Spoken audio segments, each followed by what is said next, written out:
नमस्कार। देश प्रदेश में आपका स्वागत है। सतीश झा।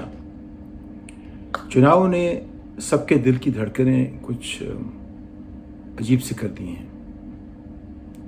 लगता है कि कुछ लोग कहते हैं कि राष्ट्र की राजनीति बदल जाएगी, कुछ लोग कहते हैं ये ऐतिहासिक है, कुछ लोग कहते हैं कि ये बात समझ में नहीं आ रही है कि ये हिंदुत्व, राष्ट्रवाद मुद्दे ये ऐसा कैसे हो गया। कुछ लोग जातीय दृष्टिकोण से देख रहे हैं, कुछ समझ में पा रहे हैं कि धर्म और राजनीति और जाति के बीच का जो ये रिश्ता था वो कैसे बदल रहा है। सवाल ज़्यादा हैं, जवाब बहुत कम हैं। इन सवालों में कहीं जवाब छुपे हुए भी हैं, और अगर आप इनको देखना शुरू करें, तमाम विशेषज्ञ और पंडित सबकी अपनी अपनी समझ है, सब अपनी अपनी जो समझ को सामने रख के हमें बताना चाहते हैं कि इसका मतलब क्या है। लेकिन ये समझना इतना आसान नहीं है। होता तो जाहिर है कि दूसरी पार्टी के नेता समझ चुके होते, उन्होंने कुछ किया होता। हम सभी समझदार हैं। जो खेल में नहीं होते हैं वो सबसे ज़्यादा समझदार रहते हैं। वो खेलते ही नहीं हैं, वो सिर्फ देखते हैं, कमेंट्री करते हैं, लेकिन उससे कोई फ़ायदा नहीं होता। जो चीज़ खेलने वाले समझते हैं, जिससे जीतते हैं, आते हैं, ज़रूरत उसको समझने की है। इसको हम कोच की तरह देखें या कैप्टन की तरह देखें या कमेंटेटर की तरह देखें, ये हमारी अपनी जो भूमिका है उस हिसाब से हम देखते हैं। हमारी जो समझ है वो ये कि समाज में जो परिवर्तन हो रहे हैं, जो राजनीतिक परिवर्तन हो रहे हैं, उनका क्या मतलब है हमारे भविष्य के लिए। हमारा दृष्टिकोण समझने का है, बातचीत करने का है, और उस तरह से देखें तो इसमें बहुत सारे सवाल हैं, और चलिए उन सवालों पर बात करते हैं। ये एक फेज़ है हमारे हिसाब से। भारत की जो इलेक्टोरल पॉलिटिक्स है, चुनावी राजनीति है, हमारे जनतंत्र में, लोकतंत्र में, ये एक नया दौर है। इस दौर में कुछ चीज़ें साफ नहीं हुई हैं, लेकिन कुछ चीज़ें बदल रही हैं। आप देखिए कि अगर हम माने कि योगी ने जितना कहा कि वो बुलडोज़र बाबा हैं, तो क्या जनता ने बोला है कि बुलडोज़र चलाइए? उन्होंने हमेशा इस बात की कि उन्होंने अच्छा राज्य चलाया है, उनके राज्य में अपराध नहीं है। क्या ये सही है? अगर लखीमपुर में, जहां उनके एक मंत्री के बेटे ने लोगों पर ट्रक चला दिया, कार चला दी, हत्या कर दी, वहाँ भी हर जगह बीजेपी जीत जाती है, तो क्या लोगों ने उनको माफ़ कर दिया? क्या उनकी याददाश्त कमज़ोर थी? ये क्या हुआ? क्या ऐसा है कि जहाँ बीजेपी का शासन है वहाँ बीजेपी जीतती रहेगी क्योंकि प्रशासन उसके साथ है, पुलिस उसके साथ है, चुनाव आयोग उसके साथ है, न्यायपालिका उसके साथ है, मीडिया ऐसा है जो उसके साथ है, यहाँ तक उसकी जीत पे खुशी बनाता है। तो क्या ऐसा है कि एक जो हमारा देश का एक बड़ा तबका, वो कितना भी हो, 2.5 करोड़ हो 15 करोड़ वोटरों में, लेकिन और वोट देने वाले वोटरों में वो 40% हो जाता है, वही 2.5 करोड़, लेकिन वो शासन करता है। तो एक 24 करोड़ के राज्य में 2.5 करोड़ वोट पा करके एक पार्टी कितनी सीटें जमा कर लेती है कि उसको आप सवाल भी नहीं पूछ सकते उससे आप। तो ये ऐसा लोकतंत्र, ये कैसा लोकतंत्र है, ये कैसा चुनाव है, ये हम कैसे सरकार में किसी तरह की एक समझ लाएंगे, समझ बूझ लाएंगे, शालीनता लाएंगे, शिष्टता लाएंगे, बुलडोज़र बाबा की जगह हम सबका आदर करने की बात करेंगे, ये कैसे होगा? तो एक तरफ तो ये हुआ कि क्या लोगों ने आदित्यनाथ को ये लाइसेंस दिया है कि बुलडोज़र चलाएं, या अखिलेश ने उसको ये बताया गया अब कि अगर तुम सिर्फ 4 महीने के लौट के चले आओगे तो तुम्हारा कुछ नहीं हो सकता, तुम पे हम भरोसा नहीं करेंगे, या मायावती को कि एकाएक चले आएंगे तो वो दूसरों का खेल ख़राब कर सकती हैं। कायदे से देखिए तो एक एक इस पर आकलन करते हैं। अभी जो स्थिति है उसमें 2.5 करोड़ के आसपास वोट मिले हैं भाजपा को, करीब 2 के आसपास मिले हैं समाजवादी को, करीब 75 लाख मिले हैं बसपा को। यानी कि बसपा और समाजवादी पार्टी को बुला के देखें तो उनके वोट आदित्यनाथ के पार्टी से ज़्यादा हैं। हार बहुत बड़ी हुई है कांग्रेस की कि उसका अपना प्रतिशत भी पिछली बार से आधे से भी कम हो गया। एक पार्टी अगर 24 करोड़ लोगों के राज्य में 14 लाख वोट लेती है तो वो तो इंडिपेंडेंट लोगों की तरह हो गई। उसका जो राजनीतिक जो एक दल की तरह उसकी जो स्थिति है वो अपने आप में उस पर सवाल बहुत बड़े खड़े हो गए हैं। क्या कांग्रेस उत्तर प्रदेश में पार्टी की तरफ देखी जा सकती है या सिर्फ कुछ लोगों का एक क्लब सा है। जो बाकी पार्टियां हैं जहां पे जमानतें जब्त हुई हैं 80-90% या उससे ऊपर की, उनको आप बेसिकली ये मान लीजिए कि वो छोटी छोटी लोकल पार्टियां हैं। लेकिन जो बड़ी पार्टियां हैं भाजपा, समाजवादी और बसपा, उसके अलावा बाकी सब बहुत छोटे छोटे खिलाड़ी हैं। जयंत चौधरी ने कुछ वोट ले लिए, फिर भी अगर उसको 18-19-20 लाख वोट मिलते हैं इतने बड़े राज्य में, यानी कि 1% जो है राज्य की आबादी का वोट उसको मिलता है, तो उसमें कुछ ज़्यादा उम्मीद दिखती नहीं है।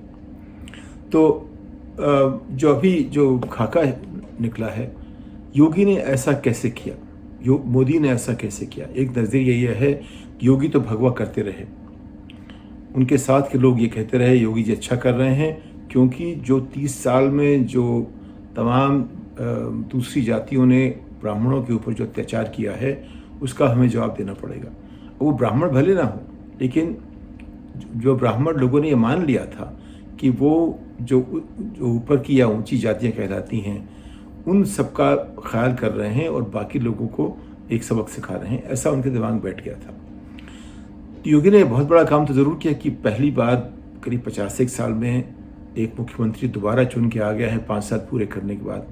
उत्तर प्रदेश में 5 साल पूरे करने वाले मुख्यमंत्री मुलायम सिंह तक कोई था नहीं 3-4 दशक में। फिर जो एक बार 5 साल का सिलसिला शुरू हुआ 5 के आसपास का, फिर मायावती, मुलायम सिंह, अखिलेश और अब योगी। योगी ने कम से कम एक बहुत महत्वपूर्ण एक मोड़ दिया है कि एक जो आज की तारीख में बैठा हुआ है मुख्यमंत्री, वो दोबारा चुन के आया है, उस हिसाब से एक बहुत बड़ी उसकी उपलब्धि है।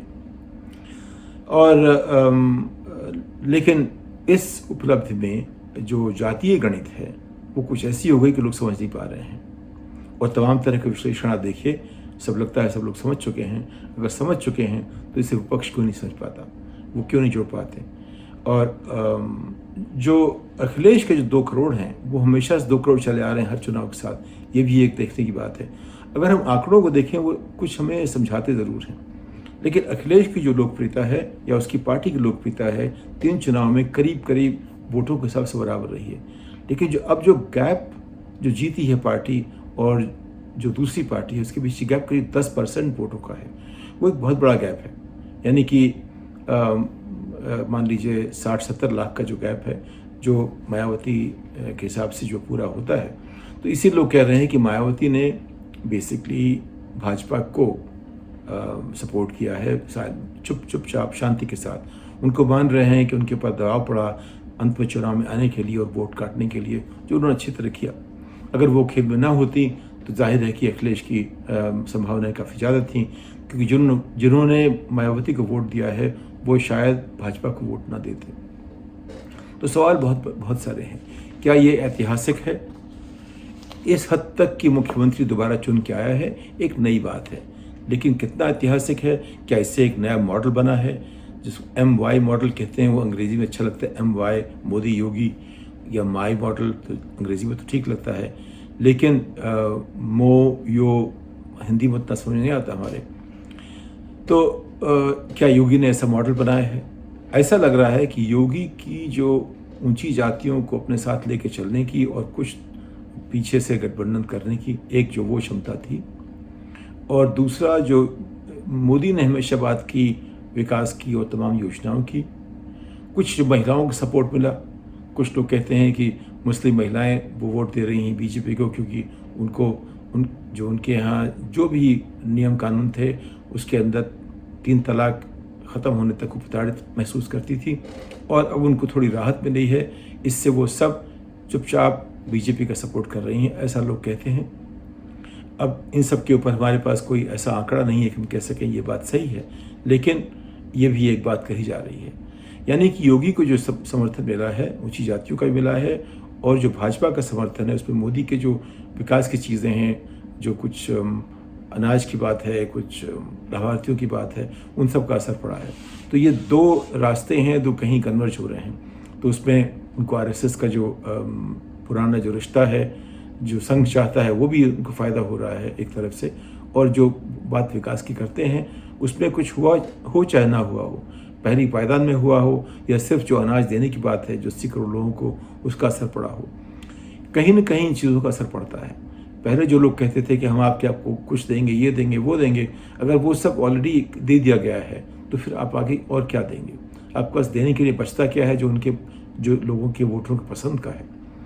तो उस तरह जो अगर देखें आप, तो मोदी और योगी दोनों मॉडल के बीच में जो एक रास्ता निकला है, उस रास्ते में एक जो पूरे समाज में देखें एक बड़ा तबका उससे प्रभावित हुआ है। अब इसमें जो उन्होंने इसका जय श्री राम का फ़ायदा उठाने के लिए जो लोग हैं वो अलग होंगे, लेकिन जो अभी जो सवाल उठा है, जो योगी ने कोशिश की समझाने के लोगों को, वो ये है कि हम आपको अच्छा शासन देंगे और जो हमारे विरोधी हैं वो आएंगे तो गुंडा राज करेंगे। और मोदी ने जो कहा है ये कि हम आपको विकास की बात कर रहे हैं, जो लाभार्थी हमारे हैं, जिनको हम अनाज देते हैं, जिनको हम उज्ज्वला की बात करते हैं, स्वच्छता की बात करते हैं, और बाकी चीज़ें जो हैं, बेरोजगारी, महंगाई, तमाम जितने बड़े बड़े मुद्दे थे वो अपने आप उनके सामने गौण हो जाते हैं। तो हमें समझना पड़ेगा कि वोटर क्या चाहता है। अगर उत्तर प्रदेश में ऐसा हुआ, पंजाब में इसका उल्टा क्यों हुआ? तो पंजाब में हमें लगता है कि जैसे केजरीवाल ने जो कांग्रेस में उसकी अपील बढ़ रही है, उसके सवाल जो है कांग्रेस का समर्थन करने वालों को ज़्यादा अच्छे लगते हैं कि उसने कांग्रेस को हटाया दिल्ली में, उसने कांग्रेस को हटाया पंजाब में। तो केजरीवाल जिस तरह से आगे बढ़ रहा है, उसकी जो समझ है, कुछ लोग कहते हैं वो बीजेपी की बी टीम है, जैसे पहले कहता था कि उसका परिवार जनसंघ से आया है, तो उसकी जो नींव है वो जनसंघ से निकली हुई है। तो वो अलग तरह से सोचता है। जिस तरह से उसने अभी कोशिश की समझाने की, जो जीत पंजाब में हुई है, तो इतनी सीटों से, 92 सीटों से 117 में, अपने आप में बिल्कुल अभूतपूर्व है। तो वो क्या उसका अलग मॉडल बन रहा है? क्या 2 मॉडल नया खड़े हो रहे हैं जहाँ कांग्रेस की कोई ज़रूरत ही नहीं है? तो ये सारे सवाल खड़े हो रहे हैं। और योगी के बारे में शुरू से कहा जा रहा है कि वो मोदी के बाद दूसरे नंबर के नेता हैं और उनकी जगह चाहते हैं। क्या इससे उनकी तरक्की होगी? क्या उनका मॉडल आगे बढ़ेगा? इस पर अलग चर्चा करनी पड़ेगी। उसके अलावा जो कांग्रेस की जो हार हुई है वो अपने आप में बहुत ही भयावह है। एक तरह से देखिए, जैसे अमित शाह और मोदी ने कहा था कि कांग्रेस मुक्त हम भारत करेंगे, उत्तर प्रदेश को तो उन्होंने मुक्त कर दिया है कांग्रेस से। अगर एक पार्टी को, राष्ट्रीय पार्टी को 14 लाख सीटें मिले 24 करोड़ की आबादी में, 14 लाख वोट मिले 24 करोड़ की आबादी में, तो जाहिर है कि वो राष्ट्रीय पार्टी नहीं रह गई है। जो छोटी मोटी पार्टियां, उन्होंने भी उससे ज़्यादा अच्छा किया है। अब सवाल यह है कि मायावती के भविष्य का क्या होगा? वो हमारे हिसाब से वो जो उसके पीछे 75 लाख लोगों ने जो उसको वोट दिया है, उनको कोई ना कोई तो एक संबल चाहिए, लेकिन वो अपने आप हाशिए पे आ गए हैं। 75 लाख 24 करोड़